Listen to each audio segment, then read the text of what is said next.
estamos ya, nos han pillado charlando, estamos ya con Manuel Gaete Jurado con esta segunda entrega de la sección Patrimonio. Antes hablábamos de, bueno, arqueología, pero sobre todo de las conducciones, en concreto de Veneros, Zubias, Canats. Ahora cambiamos ya de contexto, hablamos de cultura, de literatura, de humanismo y concretamente de humanismo solidario con Manuel Gaete. Manuel, bienvenido. Buenos días, gracias, Ángel. Buenos días, te presentamos, Manuel, bueno, ya lo conocemos, poeta, traductor, articulista, crítico, doctor en Filosofía y Letras, catedrático en Lengua y Literatura Castellanas, socio fundador del Ateneo de Córdoba, académico numerario de la Real Academia en la sección de Bellas Letras. También, como hemos comentado en otras ocasiones, director del Instituto de Estudios Gongorinos de esta misma institución, de la Real Academia de Córdoba. Bueno, Manuel, aunque se tratara de un proyecto fraguado, gestado largo tiempo, su nacimiento solemne, el de este humanismo solidario, viene a coincidir con el fallecimiento de uno de los máximos exponentes del germen que inspira esta nueva corriente crítica, intelectual, esta nueva alternativa alumbrada en territorio andaluz, pero con un alcance y una altura internacionales. Hablamos de José Luis San Pedro, lógicamente. Ciertamente. Ha sido, bueno, no podemos decir que afortunado, porque la muerte de un hombre... Por supuesto que no, pero bueno, ha venido de alguna manera, ha sido todo muy causal. Pues, claro, sí, a fundamentar o a solidificar una idea, hasta el punto de que esta muerte tan, bueno, no tan inesperada, porque era casi centenario, pero sí lamentable por la gran capacidad de humanidad que José Luis San Pedro tenía, pues ha sido para nosotros de alguna forma ese impulso que nos ha dado este hombre, hasta el punto de que estamos pensando crear un premio a la solidaridad dentro de nuestro ámbito que por supuesto el primero, aunque sea a título póstumo, tenía que ser a José Luis San Pedro, e incluso pues darle la denominación de José Luis San Pedro, ¿no? Barajamos varios nombres, ahora si quieres hablamos de este asunto, pero uno de ellos por supuesto José Luis San Pedro, y el primero al que se le va a entregar, y en un ámbito por supuesto no porque Córdoba no se lo merezca, sino porque queremos darle, digamos, una difusión más nacional o más internacional, pues queremos llevarlo a Madrid y entregárselo pues a su viuda y a su familia y hacerlo partícipe de nuestro cariño por la figura de José Luis San Pedro, que ha sido un hombre absolutamente no revolucionario, pero sí muy solidario. Con esa doble capacidad que yo le atribuyo al ser humano de acomodarse a las situaciones, pero nunca estar de acuerdo con ellas. Es decir, ser un hombre, por supuesto, que prefería estar dentro para sanar, para dragar, para limpiar, que no desde fuera tirar piedras, ¿no? Entonces, esa actitud ante la vida es la que nosotros queremos llevar a cabo y lo admiramos, por supuesto, y es, bueno, gracias por darme ese pie que yo pensaba hablar, por supuesto, de José Luis. Escritor, economista, bueno, como todos sabemos ya, miembro de la Real Academia Española y por encima de todo, como decimos, humanista solidario. Parte este movimiento, Manuel, de la aceptación de la heterodoxia estética de cada uno de los firmantes de ese manifiesto de Antequera en favor de la dignidad pública de la cultura. Ahora hablaremos de este texto y de la hoja de ruta también que le sigue. ¿Cuáles son los precedentes de un proyecto tan sumamente ambicioso? Porque efectivamente en la historia reciente no los encontramos, ¿no? Cierto. Bueno, el manifiesto de Antequera es un contexto diferenciado, aunque pudo ser pues no sé, pues un pequeño motivo explosionante, ¿no? Pero realmente no tenemos nada que ver con ese manifiesto. Somos un grupo diferente, con otras connotaciones, sin connotaciones, y evidentemente parte de un concepto muy general. ¿De dónde tomamos nuestro aliento? Pues lógicamente del Renacimiento, en que el hombre se erige como centro del mundo, en que existen grandes humanistas como Erasmo de Róterdam o como Tomás Moro, que exigen la libertad sobre cualquier otro planteamiento, aunque esto le hace enfrentarse a estados y gobiernos e instituciones de todo tipo. El único problema, por indicarlo con algún epígrafe, que encontramos con el humanismo renacentista es que el hombre era más que objeto de acción, objeto de estudio. O sea, el hombre estaba en el centro del mundo, pero era como una especie de icono que se estudiaba, ¿no? Quizás para liberarlo. No, ese tipo de humanismo referencial no es el que queremos. Queremos otro tipo de humanismo que viene después y que tiene elementos fundamentales como el que tenía Bartolomé de las Casas, por ejemplo. El sentido de que hay que buscar al otro como persona igual. Hay que buscar aquellos lugares de nuestro entorno y fuera de nuestro entorno en que haya alguna persona, algún hombre o alguna mujer o algún niño que esté desvalido, que esté maltratado y que sea objeto de injusticia. En ese sentido, no el hombre como estudio, sino el hombre como acción, el hombre como compromiso. Y entonces yo te digo que todos los misioneros latinoamericanos nos interesan muchísimo. Ha habido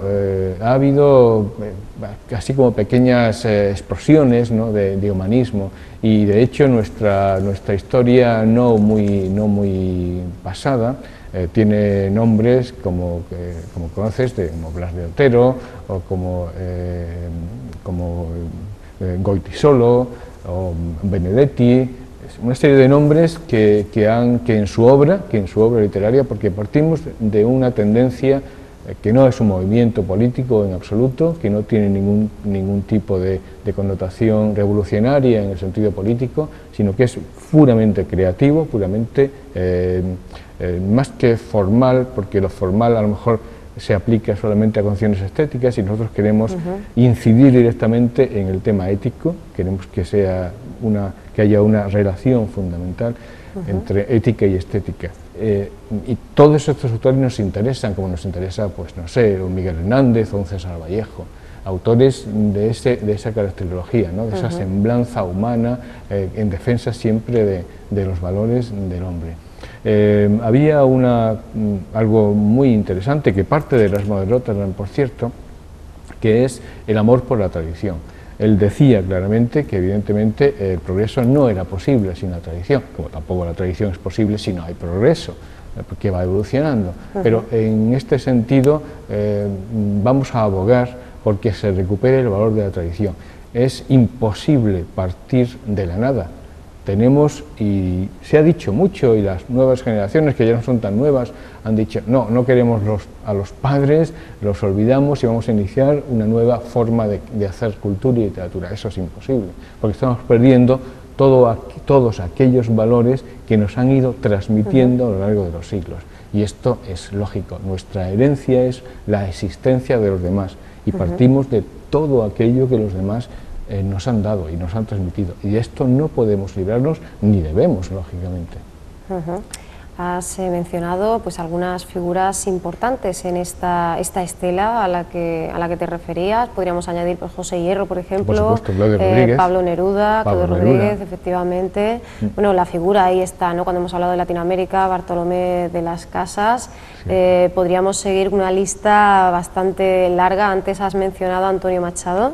Él hablaba de convertir la poesía en un tesoro de conciencia vigilante. Seguimos este paradigma, pero a la vez y desde el principio este movimiento, este humanismo solidario se ha querido desvincular de esa militancia que implica el arte poética vista desde el desde la óptica, por ejemplo, de poetas como Gabriel Celaya, es decir, de una poesía social. De esto estamos totalmente ajenos. De alguna manera, Gabriel Celaya explicaba que su intención era dar voz a los mudos. Pero esta no es nuestra intención. No es hablar sino crear un espacio. Exactamente, crear un espacio escenario en que todas las voces se muestren, en que sea posible que aquellos que no tienen capacidad para hablar, hablen. No es que transmitamos, no es que seamos representantes de nadie, sino crear espacios, como tú dices muy bien, para que todo aquel que tenga algo que decir a favor del hombre y de lo que es la solidaridad tenga capacidad para hacerlo. Y es muy distinto. Entonces nos dejamos de representaciones, delegaciones, y vamos al ser humano en su esencialidad. todo esto, lógicamente, obliga a un replanteamiento de la educación, un replanteamiento de la propia subjetividad, un replanteamiento de las teorías que nos han ido llevando hacia pues, la globalización y hacia la deshumanización y hacia el hecho de individualizarnos, pero para conquistarnos. Divide y vencerás de alguna forma. No. El sentimiento es únete para poder tener suficiente fuerza y luchar contra aquellos elementos de la sociedad que se imponen por la fuerza y no por la razón, que intentan preconizar, pregonar, transmitir sentencias, doctrinas e ideologías, pero que realmente no nos dan los medios de formación e información para que seamos capaces de discriminar lo que queremos y lo que no. Porque aquí solidario es muchísimo más, ¿no?, que un epíteto. Por supuesto. Bueno, el tema de la solidaridad es un concepto que va radicalmente dirigido al otro. O sea, no podemos pensar en el yo como... El escritor ha tenido siempre pues una especie de hándicap repetido a lo largo de la historia. Que somos personas, te lo han dicho a ti probablemente también, muy egocéntricas, que nos miramos el ombligo, que somos el centro del mundo, ¿no? Que queremos que todo el mundo pues, nos diga qué bien lo haces y qué bonito soy, ¿no? Y de hecho se ha hablado mucho de las rivalidades entre los propios escritores, porque yo soy más que tú y tú más. La endogamia de los círculos. Entonces, ese sentido, eso tiene que romperse. El escritor escribe para otros, escribe por otros, en este sentimiento único de que seamos todos vayamos todos hacia un mismo objetivo. O sea, no podemos crear islotes para que cada uno pues, se defienda, salga y busque sus propias identidades, ¿no? Todos a la vez en ese principio de solidaridad que tiene como elemento fundamental al otro, al hombre. Porque bueno, son cantidades las versiones de grandes filósofos de nuestra realidad que han hablado de que nuestro destino es el hombre, de que no podemos hacer nada sin el hombre y de que evidentemente bueno, podríamos hablar del ser social de Marx, del hombre en libertad de Kant, que no es posible libertad sin la libertad del otro. O sea, hay cantidad de elementos filosóficos de todo carácter, sobre todo filosóficos, que hablan precisamente de que el hombre no es nada sin el hombre. Y también en ese camino hay una reivindicación muy fuerte por recuperar el estatus social del escritor, del intelectual, del humanista. En este sentido traemos a colación algunas palabras de Albert Camus cuando definía como ocio zafio aquello contra lo cual había que pelear, ¿no?, de alguna manera. También nos estamos moviendo en estas coordenadas, por un lado, y por otro ese papel que tenemos en este momento de recuperar la figura del escritor no como un elemento residual, sino como un actor, como un factor esencial en la reconstrucción de esta sociedad que tenemos, ¿no? Tienes mucha razón. Generalmente los gobernantes han dicho que la cultura es algo ya no secundario, sino absolutamente innecesario. Decía Goytisolo que prescindible para los gobernantes, tú ¿no?, lo has para dicho el muy Estado. bien, exactamente. Y el mismo Goytisolo pues habla en ese sentido de que no solamente porque se nos puede considerar un objeto de adorno, yo me he sentido muchas veces objeto de adorno, no sé si tú, pero a veces sí que realmente decía, bueno, pues para completar el espectáculo, venga, que vaya el poeta a recitar un poema o tal, que le da un poquito de tono. Pero realmente no nos hemos sentido valorados y no nos hemos sido representados en lo que realmente queríamos. Pero sobre todo, y también aludiendo a Goytisolo, como tú muy bien has traído cuento, es que nos consideran peligrosamente subversivos. Es decir, con una capacidad de convocar, de hablar, de decir y de pensar que probablemente no la tengan otros elementos sociales. Y eso es muy problemático para los gobernantes. Por eso nos temen y existe lo que se llama las oficialidades. Entonces hay una serie de personajes, una serie de intelectuales, actualmente lo estamos viendo a la perfección, no voy a decir nombres porque no es cuestión de acusar ni atacar a nadie, pero realmente hay personas intelectuales, gente de la primera línea de la cultura, que están callados, que están amordazados, que no se atreven a pronunciar una palabra en contra de nada, o sea, absolutamente pues conculcados. No sé de qué forma y cuál es el procedimiento, o puedo imaginarlo, pero evidentemente esa es la realidad y contra eso queremos luchar, desde, por supuesto, desde la plataforma de la sociedad. O sea, no queremos empezar por arriba porque además es imposible. El intelectual tiene que estar radicalmente en contra del poder, no contra el poder probablemente, no contra el poder, pero sí en contra de, pero nunca con el poder. Es lo que quería comentarte, ¿no? Tiene que ser siempre un elemento de confrontación, confrontación y por supuesto de crítica, y de crítica constructiva en este sentido. Defendiendo esa toxicidad saludable de la que hablaba, por ejemplo, Eduardo García, ¿no? Él recurre constantemente a esto con mucha razón, ¿no? Es peligroso. El arte y la libertad que implica. El concepto de libertad también es tremendamente importante. El concepto de libertad es importante y además es fundamental.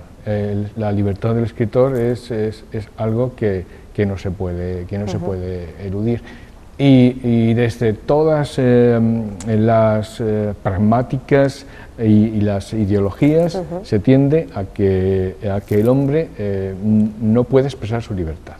Entonces, contra, por ejemplo, la falta de libertad, luchó mucho Erasmo de Rotterdam. De hecho, se enfrentó a la Iglesia Católica en aquel momento por considerar la Iglesia Católica que el hombre estaba determinado por una serie de circunstancias, y él hablaba de la libertad en todo momento, que evidentemente la Iglesia podía servir para que esta libertad se pudiera expresar y se pudiera conseguir, pero que evidentemente el hombre es libre y que puede y debe utilizar su libertad para manifestarse.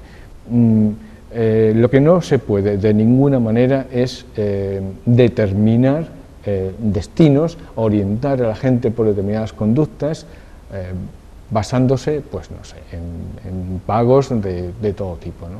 Hay que procurar que el hombre sea libre, y para que el hombre sea libre tiene que tener fundamentalmente formación, una cultura, una educación y por supuesto, pues una información. La información es poder. Si el poder lo tienen unos pocos porque tienen unos pocos la información, el resto estamos claramente desequilibrados. Es una absoluta y demoníaca demagogia en la que estamos viviendo. Es como se hablaba, no sé, me comentaba hace poco tiempo con el tema de viviendas y tal. Claro, si tú estás allí y sabes que en ese lugar se va a dar libertad para construir, y yo que soy el que lo sé y tengo un amigo, le digo, oye, compra allí que yo lo sé, pero claro, eso uno discrimina a 100.000 y eso no puede permitirse de ninguna forma. Que la corrupción está ahí, que es latente, que la estamos viendo, pero que evidentemente por lo menos hay que, si lo sabemos, no se puede uno callar, tiene que decirlo y hablarlo. Y desde luego no estamos por ningún tipo de ideología política, es cierto, no vamos a apoyar a ningún partido, pero sí que es verdad que estamos y estaremos atentos a toda clase de injusticia. Claro, porque se puede ser apartidista pero no político. Exactamente, o sea, está claro, tú puedes no figurar en las listas de un partido, ¿no? Pero lo que no puedes es estar ciego ni callado ante lo que vive la polis, lo que se vive en tu ciudad, ¿no? En la ciudad o en el cosmos, ¿no? Entonces, eso es cuando la gente, y yo creo que todo es culpa de formación y de educación. Cuando se habla de política, la gente inmediatamente rechaza el término, porque se ha aplicado a la política a los políticos y no tiene nada que ver, porque realmente los políticos están porque nosotros hemos querido, hemos con nuestro voto designado una serie de gente que nos representa, pero son como derivaciones. O sea, la política es un comportamiento, no hay más que remitirse a la época clásica para saber que la polis era precisamente el ejercicio de la vida de la ciudad. Eso era posible en un momento determinado en que todo el pueblo participaba de los foros. Actualmente no es posible por el gran número de personas que somos, pero sí que es cierto que esas personas que representan tienen que vehicular los canales para que los demás podamos hablar sin tener que escucharlos solamente, ¿no? E indignarnos, pero indignarnos con toda la razón del mundo a la falta de posibilidades que tenemos de expresarnos. Si hubiera canales de expresión, la gente lo haría de manera civilizada. Cuando no te dan libertad para expresarte, tienes que utilizar lo que tengas. Es que, ¿qué remedio te queda, lógicamente? Escritores y críticos literarios de diferentes latitudes de nuestra región se reunían en Torremolinos una luminosa mañana de sábado, un 2 de febrero. Tú formabas parte, además, de este grupo y te convertías así en parte activa también de este movimiento, de este momento histórico, ¿no? De este movimiento, como decíamos antes, sin precedentes en la historia reciente de la literatura. Hablábamos, Manuel, de esa necesidad de indignarse por parte de todos los sectores, todos los colectivos, si bien es verdad que estamos ya muy acostumbrados y que de hecho pues se suele ligar, ¿no?, a todo este tipo de iniciativas con el mundo de la cultura en general. Es cierto que sorprende, ¿no?, que resulta curioso que en concreto la literatura, todo el ámbito literario, todos esos circuitos no hubieran estado más presentes hasta ahora. ¿En qué momento del camino nos habíamos perdido y por qué ahora eclosiona este movimiento? Pues yo creo que es por la incapacidad que tiene el escritor de acceder a los medios de comunicación, los más media. Eso es relativamente fácil pues para artistas, cineastas, cuando hablamos de cultura hablamos del espectáculo, fotógrafos, expositores, gente que tiene que tiene absolutamente mucho más poder mediático. Esta gente, esta clase de gente que normalmente suelen ser no sé si llamarlos intelectuales, pero ¿por qué no? Sí, hombres y mujeres de la cultura, lógicamente, los directores de cine, artistas de cine, fotógrafos, por supuesto, toda esta gente hay que englobarlo, porque además este movimiento, Ángela, no es un movimiento exclusivamente literario. Eso también que me gustaría hacerlo resaltar. Cuando hablamos de creación y de pensamiento, exactamente. ¿No? En principio, aunque casi todos seamos escritores, porque hay gentes de otras órbitas, pues no sé, hay biomédicos, hay pintores, hay fotógrafos, hay gente del mundo de la comunicación, pero el punto diferente es que el núcleo y los precursores hayan sido exactamente. Yo creo que lo que tú me preguntabas es que el mundo de la literatura, el escritor, nunca ha tenido ningún poder. Hemos sido, como muy bien tú has señalado antes, esa palabra tan oscura como es residual, que además emplean de una forma no la emplean así, con ese desprecio, pero sí que es verdad que hay que entenderla como tal, ¿no? Eso que está ahí, que bueno, lo utilizaremos cuando nos venga bien, nos venga en gana. Incluso para saciar ese falso compromiso con la cultura, ¿no?, y con la intelectualidad que tenemos como espectadores. Incluso. Exactamente. Hay muchísima publicidad, hay que fomentar la lectura, hay que llevar a los autores a los colegios para que... Pero yo creo que esto tiene más de marketing que de realidad. Realmente no contamos para nada. Cuenta mucho más que un actor en una entrega de los Goya diga lo que diga, ya no voy a entrar en esa historia, eso pega mucho más en prensa, radio, en televisión, que un escritor que puede decirle a los niños de 8 o 10 años que seáis buenos, tengáis en cuenta los valores y cuando seáis mayores recordéis a este pobre poeta que os dijo que la paz y la solidaridad son importantes, pero que son 50 personas que no tienen más historia, que se van a ir a jugar al fútbol después, o los chicos que están pensando en salir a tomarse una copa o ligarse a la novia. Pero este tipo de personas que tienen esa capacidad mediática son las que realmente temen los poderosos y les hacen muchas más genuflexiones que a los escritores que no tenemos ningún poder mediático. Bueno, pues nosotros, como representantes de esa gran clase que no tiene ningún poder mediático, queremos y pretendemos, y hasta donde nos permitan o si nos estrellamos, hacer que a través de ese espacio que tú lo has dicho muy bien, que podemos crear, todo el mundo que quiera solidarizarse puede expresar su opinión desde el punto de vista, porque la opinión es un compromiso, es un compromiso. Lo decía claramente Bergamín, pensar es comprometerse, pensar es comprometerse. Entonces cualquier clase de opinión es un compromiso que uno expresa, pero ese compromiso, esa opinión, no es asequible a todo el mundo, y eso es lo que pretendemos. Un compromiso con la vida, fundamentalmente, a través de la palabra, a través de la palabra. Y por supuesto, que nadie piense que se trata de realizar alegatos o realizar panfletos, no. Queremos que el compromiso con la palabra sea una palabra estética, una palabra bien construida. Lo decía también claramente, yo me refiero mucho a Erasmo porque me gusta mucho, Erasmo de Rotterdam comienza su elogio de la locura, que la gente piensa lo que quiera de mí, yo soy como soy, y eso les duele, y eso es lo que realmente les duele. Entonces, en este sentido, hay que ir en este sentido, en este camino, ¿no? En el camino de la identidad, en el camino de la verdad y en el camino de la libertad, como hemos hablado. La ética y la estética como la cara y la cruz, ¿no?, de una misma moneda, como piedra de toque este llamamiento por parte de escritores, como decíamos, de intelectuales, creadores en general, esta invitación a crear escenarios propicios para la reflexión, para el debate, porque todos somos víctimas de esta tiranía de los mercados, de los efectos, la agonía eterna del neoliberalismo, pero también, hermanos, de aquellos que no tienen nada y hasta la tranquilidad de la nada se les niega, como decía Federico García Lorca. Hemos aludido antes a esos cimientos, ¿no?, a ese texto que redactaba precisamente el director del Centro Andaluz de las Letras, Juan José Téllez, a esa hoja de ruta, una vez, como decíamos antes, eclosionado, una vez venido al mundo, ¿no?, ya no gestado, sino habiendo dado a luz a este movimiento, ya que es una realidad. ¿Cuál es el siguiente paso ahora? ¿Qué hacemos? Sí, ese es el gran problema siempre, ¿no? Claro. Bueno, realmente comenzar tiene sus procesos, sus dificultades, pero realmente es fácil, ¿no? Lo difícil es mantenerse. Bueno, pues ciertamente tenemos una serie de proyectos. Como te comentaba, queremos instituir el Premio de Humorismo Solidario. Sí.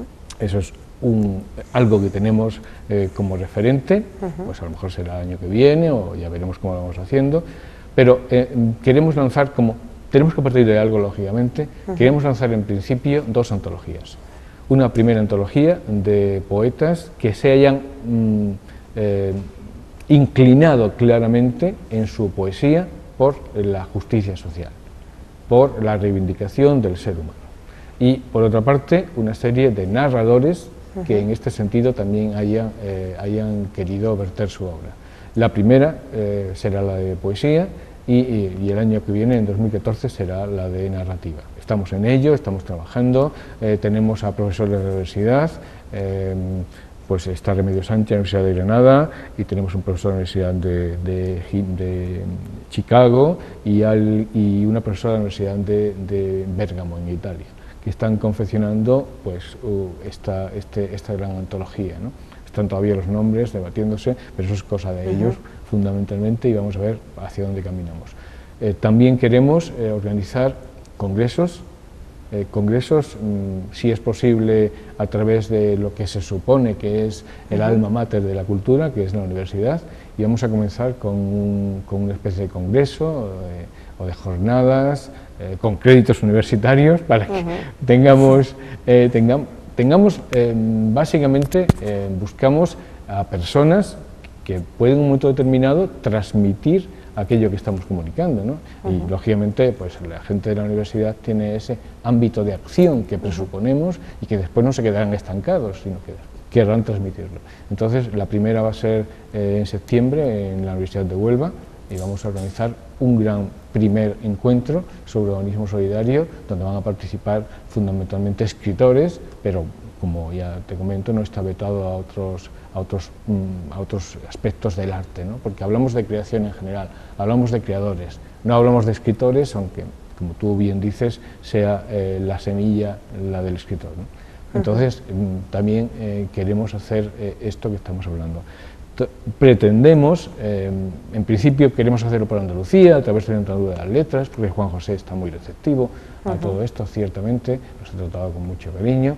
Queremos hacer una serie de reuniones, encuentros en las diferentes provincias andaluzas con gente interesada para ver qué pueden aportarnos y bueno, y a partir de ahí seguir caminando. Entonces ya te avisaré cuando sea en Córdoba, por supuesto, y te iré avisando un poco de este asunto y hacerlo esporádicamente, no, sí, temporalmente, con una periodicidad que ya consideremos. No perder el ritmo en ningún momento y, por supuesto, todas las ocasiones que tengamos, presentarlo en ferias del libro, presentarlo en encuentros, todo lo que también las instituciones dispongan o nos muestren o manifiesten su interés para que podamos también, porque en principio estamos valiéndonos de nuestros medios, absolutamente, ¿no? Pero pretendemos que si realmente creemos que esto es algo bueno para la sociedad, para el hombre, el individuo en sociedad, entendemos que las instituciones tienen que recibir este mensaje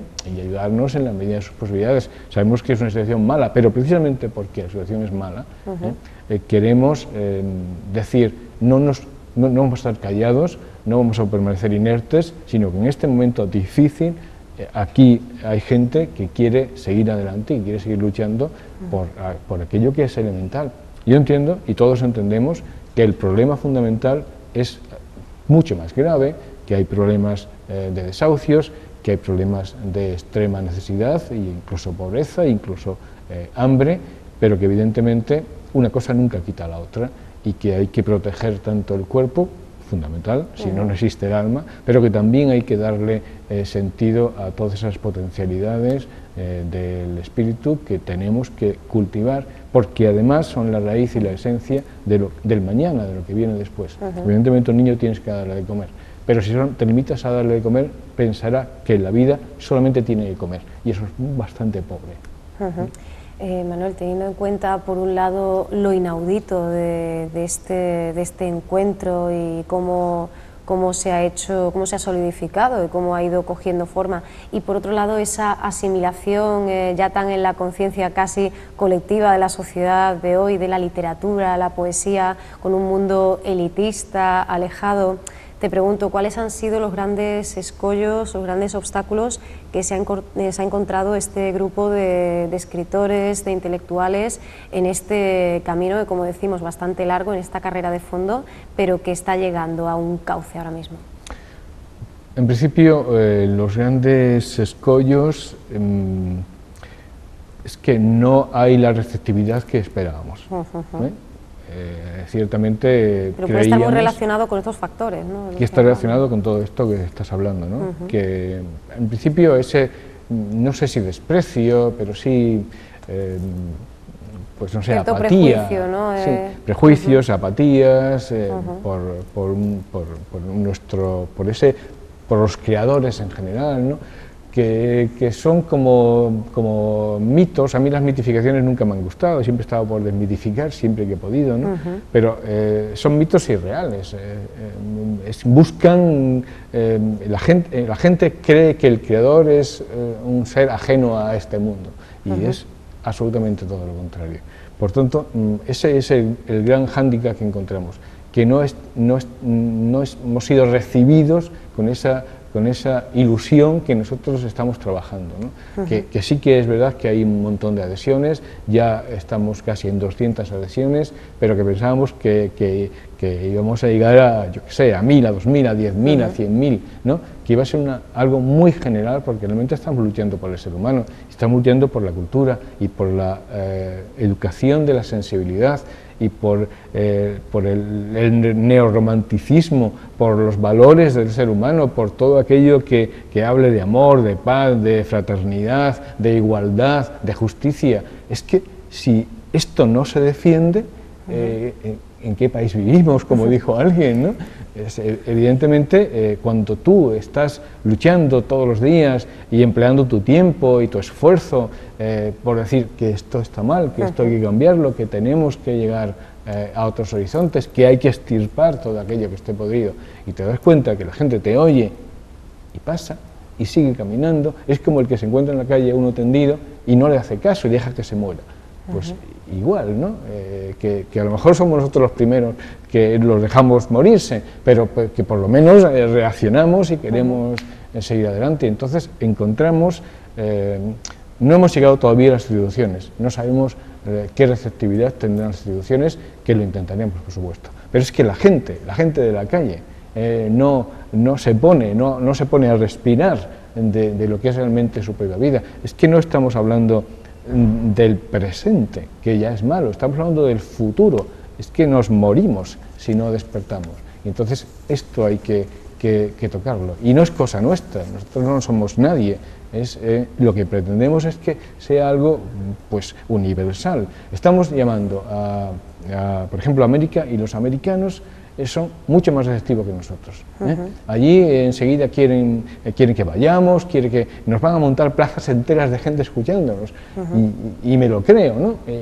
O los países de África, por ejemplo, ya están las universidades de Tetuán, la Universidad de Túnez, pidiendo que vayamos a hablarle a las personas. Y los españoles de a pie, pues hay una especie de apatía, bulia, prejuicio, ¿entiendes? Entonces, no sé, me da quiero infundir esperanza, quiero infundir ilusión, y nosotros no vamos a perder nunca esa esperanza, pero espero que de verdad esto sea un movimiento realmente importante, que la gente se dé cuenta de que estamos vivos, de que hay que seguir inspirando esa humanidad, esa solidaridad, y por supuesto que estamos abiertos, que somos receptivos, que queremos ayudar a la gente dentro de lo que podamos, no solamente en el plano de la creación, sino en cualquier otro plano que esté a nuestro alcance, pero evidentemente siempre desde ese sentido creador, ¿no? Y creativo. Porque hablamos de una larga travesía, y no solo eso, sino además una historia con una protohistoria, con unos prolegómenos que ya hunden las raíces pues en la década de los 60, y es que tenemos, tú antes has comentado ese neorromanticismo, ese romanticismo cívico, esa poesía de la vida, de la promoción poética del 60, alejada ya del ideario, de la poesía social, que necesitaba de una nueva teorización. Nos tenemos que ir también en esa búsqueda de esos orígenes, de esas raíces, a esa segunda etapa de la revista Canente por parte de Francisco Morales Lomas y Alberto Torres García, que siguen estando muy en activo y muy implicados con este compromiso, y llegamos ahora, ¿verdad?, ya pues casi a mediados del año 2013 con este nuevo planteamiento, con este nuevo movimiento, y ya nos encontramos además con presentaciones, con obras que conscientemente quieren poner en práctica ese humanismo solidario. De hecho, no hace mucho pues tú mismo presentabas, ¿no?, esa obra de Francisco Morales. Puerto del Mundo, concretamente. Bueno, Puerto del Mundo es un manifiesto poético, claramente reivindicativo y claramente expositivo de las ideas que tenemos. Como somos un grupo heterogéneo de personas, porque además heterogéneos en todos los sentidos. Sí, ¿no? Y además lo podemos ver solo por los firmantes incluso del manifiesto. Claro, exactamente. Entonces cada uno expresa este sentimiento de la manera que lo ha bebido, que lo ha vivido y que ha experimentado y que se ha educado y forjado en los determinados planteamientos. Pero todos tenemos esa idea, y esa idea probablemente no surge porque hemos querido que surja, sino como estamos inmersos en esta teoría de la solidaridad, llevamos ya años hablando de esto, pues toda nuestra producción está volcada en esta dirección, y no podemos eludir que en nuestros actos creativos esté palpariamente expresado. Claro, lógicamente, repito, cada uno teniendo en cuenta sus propias vivencias, sus propios sentimientos y su propia forma de escribir. Eso no se puede romper. Me decía Marina Bianchi cuando le comentaba todo el proceso, me dice: hombre, me daría mucha pena que Manolo Gaete dejara de ser Manolo Gaete. Digo, ten la seguridad de que Manolo Gaete no va a dejar de ser Manolo Gaete, aunque escriba de solidaridad, aunque escriba de vida, aunque escriba de compromiso y aunque escriba de lucha contra todo tipo de violencia. Yo seguiré siendo el mismo, porque eso no tiene nada que ver, porque la ética y la estética van unidas y no separadas. Cada uno, lógicamente, dentro de sus planteamientos. y cuando sale uno a la calle se pone lo que le gusta ponerse, ¿no? Y eso no significa, lo exterior no significa que el interior siga permaneciendo de la misma manera, pero el exterior evidentemente es una manifestación personal y hay que entender eso, ¿no? Dotar a la literatura de ese potencial proactivo, aquello que decía Austin, pasar de la potencia al acto, confiar en que en esa creación, en ese proceso de crear, interpretamos y en esa medida transformamos la realidad. Todo esto iba en la misma dirección. Como no queremos que Manolo Gaete deje de ser Manolo Gaete, antes de irnos, porque ya se nos ha cumplido el tiempo, sí nos gustaría, aunque vamos a tener ocasión de seguir hablando contigo, porque además estamos en puertas de la Feria del Libro, ya, en fin, estamos en la edición número 40, en la 40ª edición, así que mucho que contar sobre esto, también sobre tus trabajos más recientes, pero creo que tenemos varias citas contigo en estos días, no solo en Córdoba. Magnífico, sí, voy a estar en la Feria del Libro. En esta semana siempre está uno con mucha actividad, ¿no? Sí. Pues tengo varias salidas a varios institutos, varios colegios para hacer lecturas, prácticamente toda la semana cultural. Hago varias presentaciones, presento el último Ricardo Molina, el libro también de José Coñuelo, un compañero mío, y por supuesto presento un libro que ha hecho mi buen amigo, el crítico literario, catedrático de literatura y académico de varias academias de Córdoba, de Murcia, de Málaga, Antonio Moreno Ayora, compañero además de facultad y muy buen amigo, un libro que ha escrito sobre, pues exactamente, Manuel Gaete, el esteticismo en la literatura española. Y del que hablaremos largo y tendido, más adelante. Y del que hablaremos, porque todo se conecta y puede conectarse, claro y también lo vamos a presentar en la Feria del Libro, pero estamos realmente metidos en esta vorágine de los libros, que es fundamental, celebrando a esos dos grandes pivotes de la literatura universal, como son Cervantes y Shakespeare. Y bueno, y el entorno de Góngora también, que también murió por estas fechas. Pues en cuanto a ese movimiento, a esa corriente, a ese humanismo solidario, pues desear toda la suerte del mundo, que tenga esa respuesta que como proyecto ambicioso también va a necesitar, ¿no?, de tiempo para ir seguir cogiendo forma, esa profunda convicción humanista, rehumanizadora, ese ser hojas de humano. Le deseamos de verdad, de todo corazón, toda la suerte del mundo, y damos la enhorabuena, porque lo más difícil era dar este primer paso. A partir de ahora todo ya es seguir adelante, ¿no? Seguir además unidos, con esa cohesión, con esa unidad que yo creo que ha quedado más que manifiesta. Tenemos la página web además, de Humanismo Solidario, todojunto.com, ya está, www.humanismosolidario.com, para informarnos, para seguir profundizando, porque realmente invita a una reflexión muy interesante y merece la pena leer con detenimiento todos estos debates, todos estos escritos que nos han ido facilitando las personas que han ido formando parte, que se han ido adhiriendo a este gran proyecto. Manuel, te esperamos en muy poquito tiempo, y hasta entonces, bueno, muchísimas gracias por haber venido. Gracias a ti, siempre, ha sido un placer, y bueno, yo creo que también tu programa va a ser un vehículo para que todo el mundo comprenda la importancia de lo que estamos intentando realizar, llevar a cabo, y se adhieran, pero se adhieran de verdad, o sea, no simplemente una adherencia de adorno, como suele ocurrir muchas veces, sino que realmente sientan y se comprometan con la realidad que tenemos y en la que vivimos. Pues desde luego, desde Córdoba TV seguiremos con ese compromiso, con esa adhesión, y seguiremos paso a paso la evolución de este humanismo solidario. Así que, Manuel, nos despedimos de ti, despedimos la sección Patrimonio, pero bueno, hasta dentro de una semana o dos como mucho, que podremos seguir contando contigo. Manuel, muchas gracias y hasta muy pronto. Muchas gracias a ti.